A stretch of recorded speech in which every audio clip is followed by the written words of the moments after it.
Great. So hi, everybody, again, and thanks for tuning in. This week, our seminar speaker is Dr. Sean Peters, who is currently a postdoc at the University of Idaho, although he's, I think, still based in Arizona. And Dr. Peters is a planetary geologist and volcanologist whose research focuses on characterizing volcanic processes across the solar system. And I know he has a specific affinity for Mars, which we'll be hearing about today. And they take an interdisciplinary approach in their research, combining experimental studies, remote sensing, and also some numerical modeling. Dr. Peters received a bachelor's degree in psychology and a minor in geoscience from Mississippi State University, which is not that far from us here. And then also a master's and PhD in geological sciences from Arizona State University, where they graduated in 2020. And after that, they actually did an assistant language teacher, so a stint in Japan, which I'm sure was pretty awesome. And in 2021, they started their current position in Idaho. And in January, they're actually going to be starting a new position at Middlebury College in Connecticut, another postdoctoral position. And so thank you so much again. I know it's quite early for you, but thank you for joining us, and take it away. Thank you so much, Francis. I really appreciate it. That wonderful introduction. What she failed to mention was that this talk is going to be given in Japanese, so I hope you're ready. So today, I need to brush up before I do that. Today, I'm going to talk about lava flow eruption conditions in the Tharsis Volcanic Province on Mars. And so I'm going to share with you some of the results of some work that, let me turn my camera on. I'm going to share with you the results of some work that we published last year. And kind of like what was mentioned earlier, I like to take a very holistic approach when I'm doing science, because I think there's just, especially in planetary science, we have very limited data sets. And so it's really important that we kind of put our hands in a lot of different jars in order to ascertain what's going on the surface. So hopefully today we can kind of step through this process. I can show you some really cool data, and then you can ask some cool questions. The image in the background here is Mauna Kea in Hawaii, taken 6 years ago by me. Let's step through to the next slide. There we go. Okay, so just so you know, you can kind of place your Zoom box if you're on Zoom in the upper right-hand corner. That should be okay for most of the slides. Some acknowledges. I want to acknowledge Phil Christensen, Amanda Clark, who are my co-authors on this paper that I'm going to present to you today, as well as was my PhD and secondary advisor, respectively, as well as Erica L. Rader, who's my current supervisor. All three of them have been instrumental in my career development. This is also a reminder that we still have a lot of work to do in the geosciences, particularly with respect to accessibility, inclusivity, equity, diversity, and justice. And so I encourage you all as early career scientists or mid-career or late stage, wherever you are in your path in academia, private sector, wherever, to consider ways that we can make our discipline more equitable and more accessible for people. For while science may be objective, asterisk, the scientific enterprise is not, because the scientific enterprise is people. So this is a picture of my parents, and I always like to remind people that, you know, my father did not finish high school. My father cannot read. My father grew up in the segregated South, and yet I am presenting work on Mars. So that goes to show you just how far we can go when we give people the resources that they need to thrive and be successful. So now we're going to kind of step through here. This is kind of going to be the format of the talk. We're going to have introduction, methodology, results, implications, all that good stuff, right? So, okay, so just a little clicking delay. Apologies for that. So motivation. Some of the things that I'm going to, so some of these questions are going to seem really, really high level and fundamental, but when it comes to planetary science, there's just so much we don't know. So while on Earth, we are able to ask very sophisticated questions because we have access to the Earth, we don't have access to Mars, Venus, and other places. So the motivations behind this work are eruption conditions of volcanoes on Mars similar to Earth? Have recent Martian eruption conditions differed spatially? So for example, are different areas in Mars, do they have different kinds of eruption conditions? Are the volcanoes different? Can laboratory analog experiments constrain planetary eruption rates? So basically, can we model this in the lab? These may seem like very, very, on Earth, it's like, well, duh, but again, we just don't have the data for Mars that we have for Earth, even though we have some really amazing Mars data. Okay, so these were kind of the big picture 30,000 foot level questions that were uh, the foundation of this work. All right, I'm just gonna click with my mouse. Here we go. Okay, I think I finally got it. So this is Mars. This is a topographic map of Mars. Warm colors are high elevation, cool colors are lower elevation. So right off the bat, what do you see? You see basins, you see lots of low-level plains, you see lots of scarring from craters, you see valleys and channels, you see some really high elevation peaks here, some mountains. Well, those mountains are actually volcanoes. And so we have lots of different volcanic provinces on Mars, and these are kind of the main concentrated areas of volcanoes. But in actuality, there's over 50 to 60% of the crust is actually resurfaced with like lava flows. So there's actually evidence of voluminous eruptions on Mars. But we're going to focus on this talk here in the Tharsis Volcanic Province, which covers about a quarter of the planet's surface. And so that's this huge circle here. This is an area full of lots of different lava flow morphologies and eruption styles. So we're going to focus there on Tharsis. It is believed to be the home of some maybe 4 billion years of volcanic activity. So it's been active for most of the duration of Mars's history. And so in a place like Tharsis, you see a variety of volcanic landscapes, everything from cinder cones to lava flows, to lava channels, to sinuous rills. And even amongst the lava flows, you see a lot of different variety in their morphologies. You see channelized flows with levees. You see these flows that are kind of covered in mantle and dust. You see flows that have this like corrugated surface texture, maybe these compressional falls. We see lots of graben. So even though a lot of the volcanism that we see on Mars is effusive, as opposed to explosive, meaning it's mostly lava flows and maybe some small evidence of explosive eruptions, at least in recent history. Even among those flows, we see a diversity in the morphologies and the different textures that are preserved at the surface. And what we're really trying to do on Mars is look at these morphologies and textures and back calculate what the eruption conditions were, because we weren't there to witness those eruptions, and we want to try to understand the surface evolution of the planet as well as the evolution of the planet's interior through these deposits that are preserved at the surface. And so when we're thinking about lava flows, there are a lot of things that go into the emplacement of a lava flow, the eruption of a lava flow, the propagation of a lava flow. And so if you ever have the misfortune of running into me in real life, you'll know that I'm a very particular person, just like lava flows, actually. And so maybe that's why I study them, because lava flows are quite particular. And so when we're thinking about lava flows, there's a number of different processes that might be in play. One of them is what's going on at the vent. And so we tend to assume as volcanologists that lava flows are erupted at a constant eruption rate. We assume that for our models. We know that's not true. They generally start off at a really high rate and then decrease over time. But there's also exsolution of volatiles.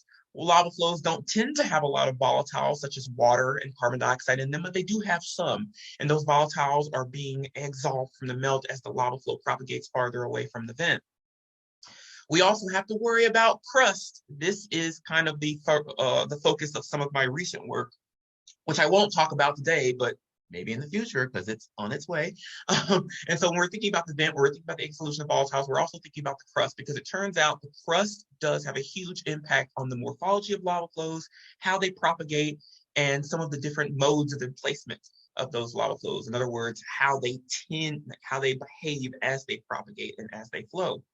We also want to think about levees and spills. So for lava channels, like some of the ones you've seen on Mars that I showed in the previous slides, they have these beautiful levees that confine the lava flow. But then some of that lava is spilling over the levees, some of that lava is going into building up the levees. That also affects our flow. Then there's viscosity that we have to worry about. Now, viscosity just means the resistance to flow. So something with a very low viscosity, think water. You tip the glass over, it just goes everywhere. That's a really, really low viscosity.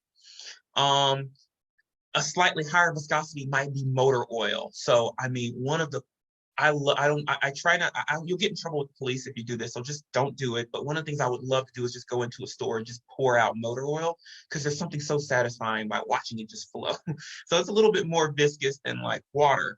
But if we're thinking about lava, I like to use peanut butter, and that's because peanut butter is a Bingham plastic. And all that means is you have to get over a certain, yield strength for it to flow. So if you take a knife and you're like spreading the peanut butter on a slice of bread, the peanut butter doesn't flow when you drop a blob onto a slice of bread. If the minute you apply a pressure to it, a shear stress, I think that's right, and you actually start to spread it, then it starts to flow. It overcomes that yield strength. And so that's kind of what lava is. Lava would normally just sit there, but you have this force of it erupting from the vent, and that's kind of pushing it forward. So it's more like peanut butter, still way more viscous, but still orders of magnitude more viscous than water. And then, of course, there's slope. That's the topography that the lava flow is being erupted onto. That's also going to determine how our lava flow proceeds. All right, so here are the key questions. We've seen those high-level motivations. Here's the key questions of this work. Do long lava flows on Mars require non-terrestrial eruption rates or exotic compositions and flow properties? So again, very high-level questions. Did the lava flows on Mars erupt the way that we've observed lava flows to erupt on Hawaii or Mount Etna or Iceland? Are they the same order of magnitude in terms of those flow rates out of the vent? Are the compositions similar or are they different? Basalt is the most common rock type in the solar system, and it's certainly the most common rock type on Earth, and 70% of the Earth's surface is covered in basaltic lava flows, mostly the ocean crust. Is that what we're going to see on Mars? We don't know. Let's find out. Are calculated eruption durations comparable to terrestrial values? So do the length of eruptions differ between the planets? And how do Martian lava flow dimensions compare to terrestrial lava flows? Are these lava flows of the same magnitude in terms of size and scope? So that's a question that we were also wanting to look at. All right, so let's jump into our methodology. All right, so I won't belabor the methodology point because you can go read the paper if you really want to put yourself through that. And so what we basically did here, because I like to amass large data sets and I like Microsoft Excel, I measured the morphometric parameters of 40 lava flows in Tharsis across the Tharsis Volcanic Province. So we used high resolution data where available. So we have this lovely little high resolution science camera courtesy of the European Space Agency. And so we have 50 to 70 meter per pixel DEMs. So we can see, that's pretty good resolution. We can see some pretty small things with that. We also have high resolution images at 5 to 6 meters per pixel of context camera images. That's us, that's MRO, Mars Reconnaissance Orbiter, and I think that's operated out of University of Arizona. So we have very high resolution images of the Martian surface. So I mean, one of the things that I would encourage you to do, students, is to hop on something like jmars.asu.edu, which you can download for free, and just look at the plethora of Mars data that we have. We have so many like beautiful images and so much really cool data on Mars. And you could literally just take a couple of days, take a couple of weeks, and just scan the surface of Mars.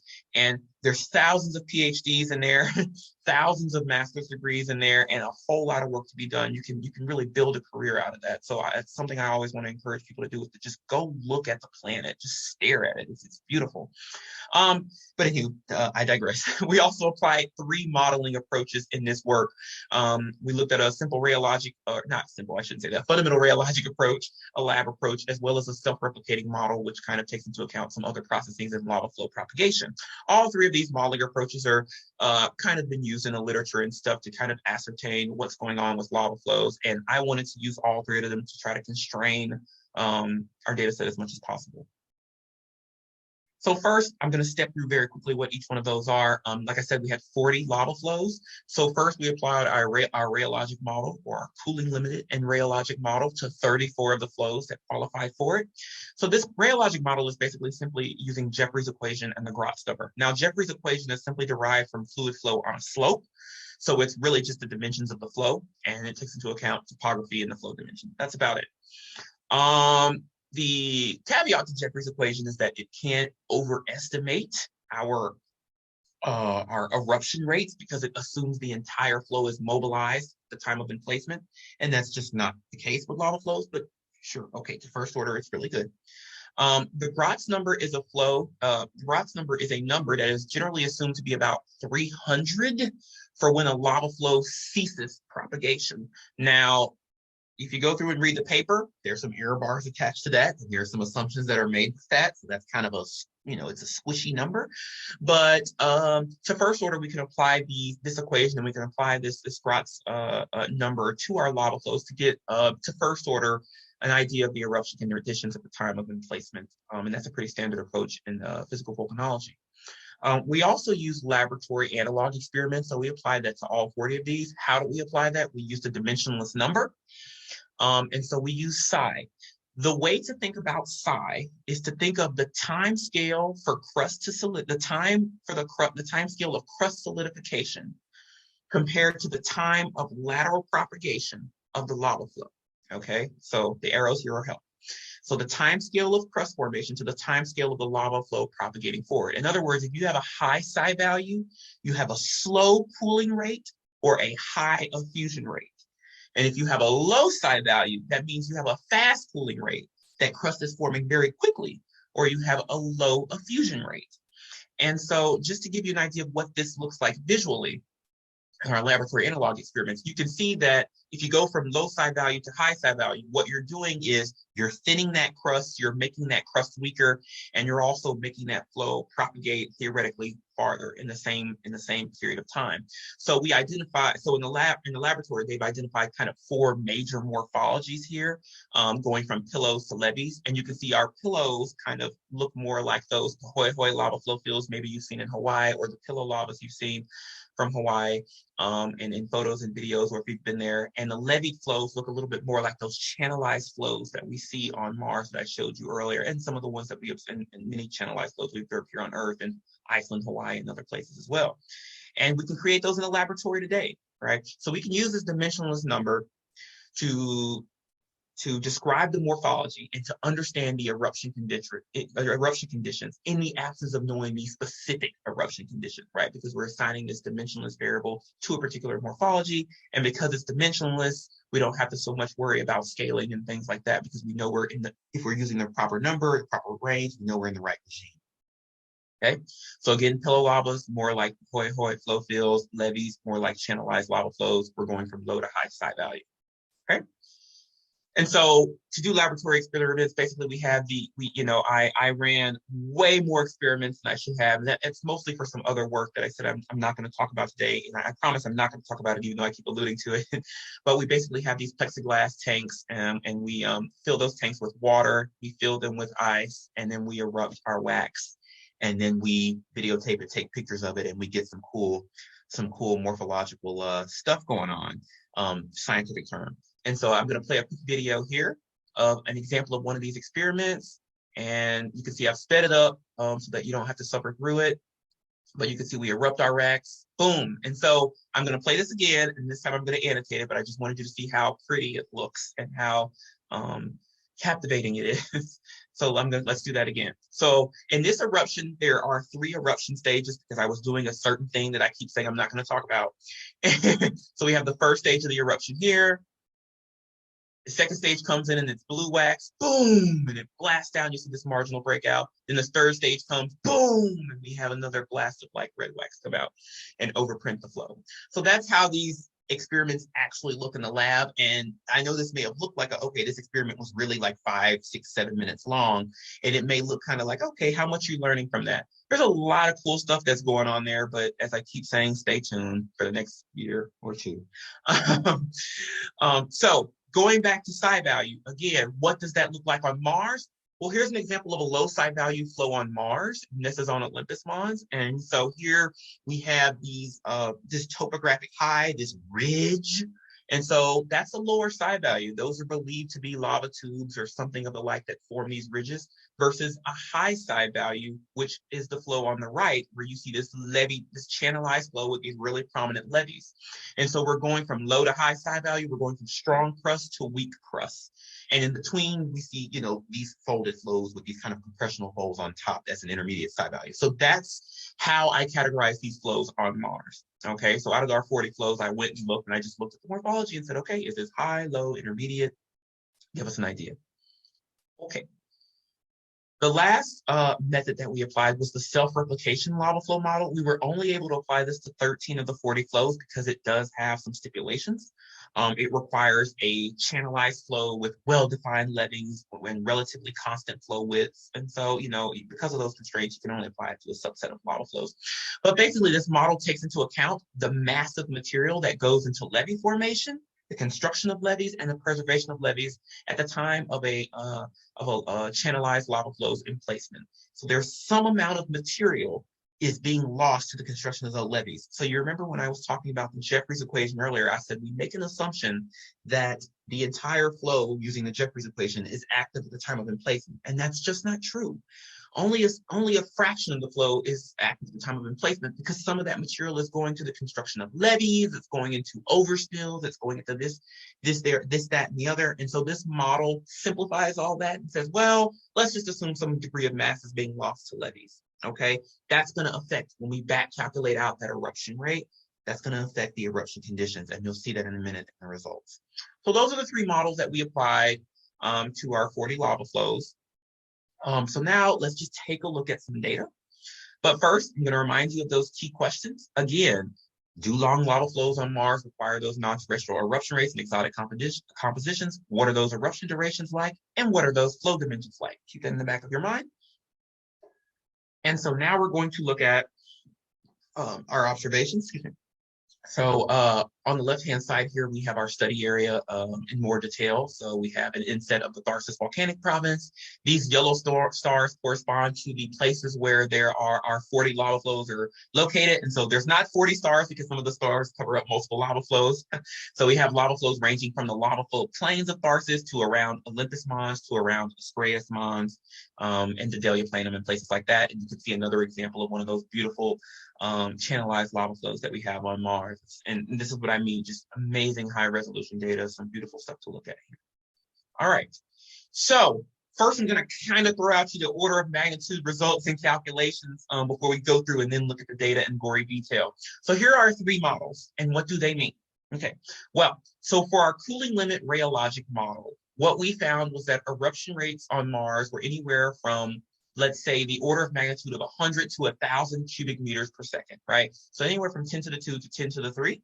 Our viscosities range from 10 to the 4 to 10 to the 7 Pascal seconds. So that's a little bit high for basalt. It's more basalt to basaltic andesite. For those of you who really want to get into the details about that. And then the yield strengths are 10 to the 2 to 10 to the 4 for our Jeffreys equation model. Okay, that's using Jeffreys and the Gratz number. When we just apply the laboratory psi value morphologies, we end up with diffusion rates that range anywhere from 10 to the -1. So think anywhere from 0.1 to like 10 to the 4 or 10,000 cubic meters per second. We get a much wider range in eruption rates, and that's because we have psi values and we're only able to apply that to a huge regime. The viscosity going in has to be assumed. So we don't really get a viscosity and yield strength, but we have an input viscosity of 10 to the second, right? And so you can think of that as the viscosity of the basalt right as it's leaving the vent. It might be 10 to the 2 right at the vent, and then immediately starts to increase in viscosity as it flows away from the vent because it cools and crystallizes and things like that. For our self-replication model, which we're only able to find in 13 lava flows, our fusion rate is 10 to the 1 to 10 to the 3. So anywhere from 10 to about 1,000 cubic meters per second. Our viscosities are a little bit higher, more basaltic andesite, and our yield strengths are a little bit higher. And our eruption durations range from anywhere from 8 hours to 11 years. Asterisk, that is assuming a constant eruption rate. We know that's not how lava flows operate. So these are likely eruption duration minima. So the eruption durations were likely a lot longer than this, maybe double, triple, quadruple.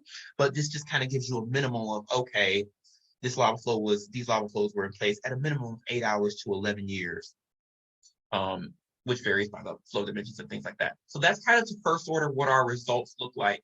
And you can see that right off the bat, those diffusion rates, we'll talk about it in a little bit, those viscosities and those yield strengths, and now we'll go and see what that looks like on Earth, okay? Alrighty, so first let's talk about flow dimensions, all right? So here's area as a function of volume, and I'm going to step through this. And so you can see that we have these little annotations here because, as you might have guessed, this is maybe not the best figure legend in the world, but I was in Japan at the time. So the abbreviations are down in the footer. And so OM is Olympus Mons, AM is Ascraeus Mons. These are central volcanoes. DP is the Delia Platinum lava plains, and CRB are Columbia River basalt. So we wanted to compare this data to things that we had observed in Pu'uo'o in Hawaii, as well as the Columbia River basalts in Washington and Oregon here on Earth.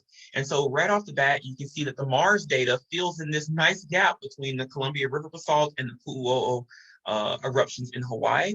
So these flows are, they range in area from areas that are similar to flows we've observed on Earth, all the way up to some of our largest eruptions here. And the volumes also run the gamut. And you can see the lava flows that were erupted in, on and around the central volcanoes are closest to typical terrestrial eruptions, albeit still larger than what we observed at Pu'uo'o. And those lava flows which are produced further, like in the lava flow plains, are a little bit, are much larger in volume and area and closer to what we see in the Columbia River basalts. If you look at flow length as a function of volume and you plot the data of some more terrestrial eruptions, so now we're looking at Kilauea, we're looking at Mauna Loa, and we're looking at Pu'uo'o, and now you're looking at the Mars data, you get these, you can plot those points and you can look at the exponent of those lines. And an exponent of 0.5, which we see for these Kilauea, Mauna Loa, and Pu'uo'o eruptions, this is from Malin 1980.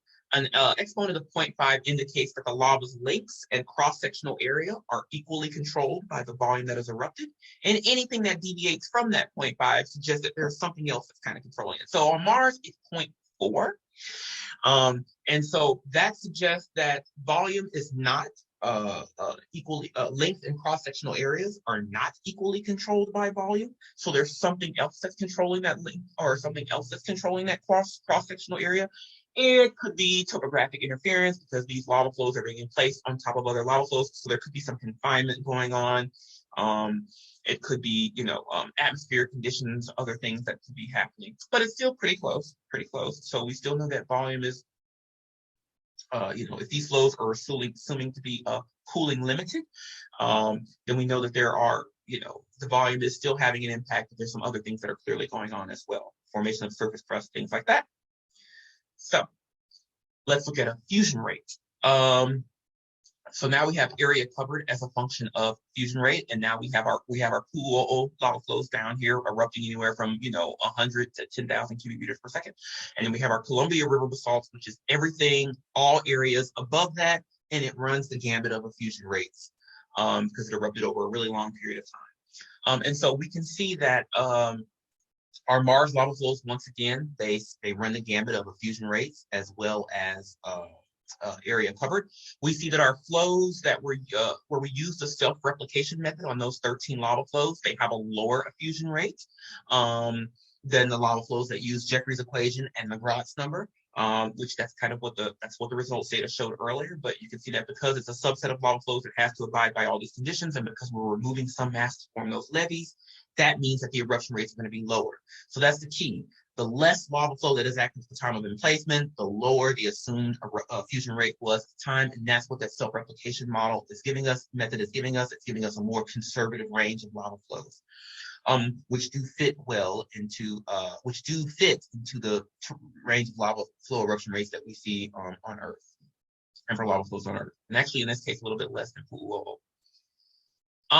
So again, looking at a fusion rate as a function of volume and as a function of flow length, we see that now we have our data. We have that Kilauea and Mauna Loa and Pu'uo'o data here on the left, and we can see that the gray box here are the psi values. So now I've thrown in those laboratory analog eruption rate data, that data that's pulled from the laboratory analog experiments, and we can see that Mars flows are just simply much larger in volume than some of the terrestrial flows we've observed in Hawaii specifically. So while the effusion rates are similar, the volumes are very, very large. And that was kind of a big takeaway here, as you can see that. And then you look at flow lengths. The flow lengths, while there is some overlap, and those are going to be those flows in and around those central volcanoes, the flow lengths are much larger than what we observe on Earth. And keep in mind, those flow lengths on Mars, those are minimal, because again, a lot of those lava flows are partially buried by subsequent lava flows. So we are seeing volumes that are much larger than what we observe on Earth, and we're seeing flow lengths that are larger than what we observe on Earth. And so this was an unexpected outcome of this study. I was so busy trying to figure out the diffusion rate and the viscosity that I didn't really stop and reflect on until the end of the study.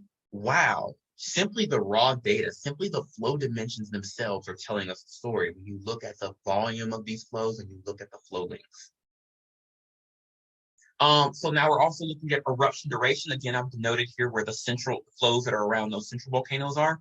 And again, we have our flows from Hawaii plotted on this. And you see that once again, those central volcano flows, they are, kind of closer in terms of the volume of the terrestrial flows we see. The durations kind of run the gambit a little bit, but you still see that these Mars lava flows are once again much larger in volume, and they tend to be erupted over longer durations, although there is some overlap with the terrestrial eruption rates. But the self-replicating study, because it assumes a much lower eruption rate, it assumes a much longer duration.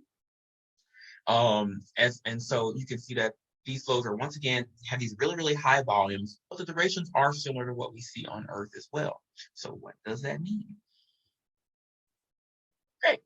And so another example of some results here, this is comparison of climate impact. So we did not do any specific climate modeling in this study, but what we did do was we wanted to see, okay, what's the volume of the erupted material? Like how much mass was erupted in these 40 lava flows, and where does that put us on the plot of total magma mass versus duration, right? So the faint yellow box is that yellow box covers the area of the PSI, the laboratory analog experiments. The blue box covers the cooling limited rheologic models. That's Jeffrey's equation. And the orange box colors the self-replication model.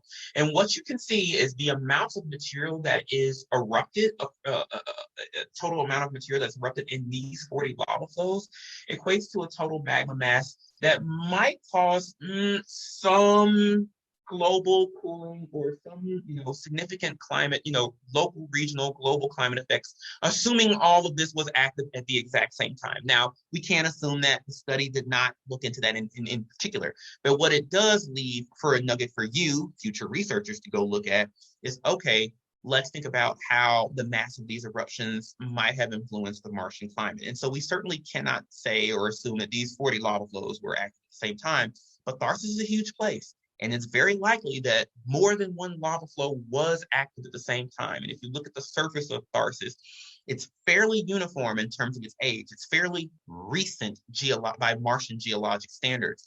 So there's still a lot that we don't know about how, we still don't know how much material was erupted at any given period of time, how long an eruption duration was, what was the cadence in between those eruptions, and how that may have affected the local, regional, or global Mars climate. There is work to suggest that it did. And so this work simply points back to, okay, there was a lot of material that was erupted, and we saw that from the volume of those lava flows. All right, so the implications, good stuff. So discussion. So the large, thick lava flows in Tharsis can be explained by basaltic to basaltic andesite compositions, 10 to the 4 to 10 to the 7 pascals, without resorting to exotic compositions. So early in Mars exploration, there was a lot of talk about, well, we see these enormous lava flows in volcanoes. Gee, it must have been some super, super, super mafic, super, super exotic lava with a very low viscosity that erupted, that's how we got these flows. It must have been something akin to maybe commodity ice that we had observed on Earth. Turns out you just don't need that. You can explain these lava flow morphologies using the compositions of flows that we have observed here on Earth. You don't need anything exotic for that. The observed lava flows likely require longer-lived eruption conditions, 8 hours to 11 years, and larger active conduits than their terrestrial counterparts. So, yes, we can have the same composition, but again, as I pointed out, these lava flows are huge with respect to volume and flow length. So their flow dimensions are much bigger than terrestrial flows. So what does that mean? You're probably going to have to erupt them longer. And not only are you going to have to erupt them longer, if you're going to erupt volumes that much larger, you need really big subsurface conduits. You need dikes and seals that are very, very large. And this makes sense. Mars is a small planet. P equals rho GH. So in order to get magma from the Martian subsurface, you are going to need, your magma chambers are going to be a lot deeper. You are going to need huge pathways to get that lava to the surface. And when that lava does come to the surface, it is going to erupt a lot, and it's going to erupt for a very long time. And seemingly high eruption rates for some solitary flows are reasonable extrapolations of terrestrial conditions with higher supply dimensions.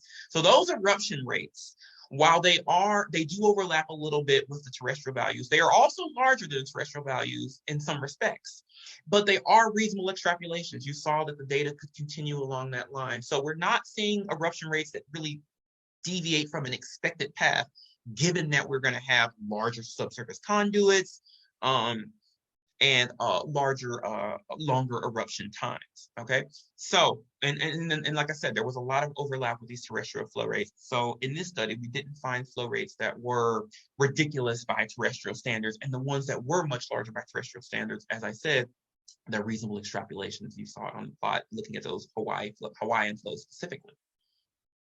So what does that mean for our key questions? Going back to that. Non-terrestrial eruption rates are exotic compositions. It means no. Terrestrial compositions and eruption rates can produce the large lava flows on Mars. You do not need non-terrestrial eruption rates or exotic compositions. Okay.